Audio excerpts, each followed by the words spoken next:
આજનો વિડીયો રાજકારણ પર છે અને મારા પાટીદાર નેતા છે, પણ ન્યાયની દ્રષ્ટિએ મારે આ વાત રજૂ કરવી છે એટલે તમારી સામે વાત મારી મૂકી રહ્યો છું. માનનીય ધારાસભ્ય શ્રી વિસાવદર વિધાનસભા ગોપાલભાઈ ઇટાલિયા સાહેબ, ગોપાલભાઈ, કોઈ પણ પ્રકારની હિંસા કોઈ પણ પ્રકારે ચલાવી લેવાય નહીં, બરાબર છે? લોકશાહીમાં એને ક્યારેય સ્થાન ના હોઈ શકે.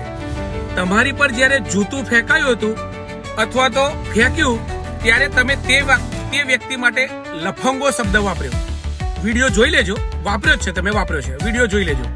તો તમે પણ ગુજરાત વિધાનસભાના પરિસરમાં પત્રકાર પરિષદ ચાલતી હતી ત્યારે ગુજરાતના તત્કાલીન ગૃહ રાજ્યમંત્રી શ્રી પ્રદીપસિંહ જાડેજા પર જૂતું ફેંકેલું તમે રીતસરનો પ્લાન કરીને ઘા કરેલો સાહેબ, તમે રીતસરનો પ્લાન કરીને ઘા કરેલો અને આ વ્યક્તિને તમે લફંગો કહો છો. તમારા પર જૂતું ફેંક્યું તો એ વ્યક્તિને તમે લફંગો કહો છો, તો આ તમારા એ કૃત્યને અમારે શું ગણવું? જવાબ આપજો સાહેબ.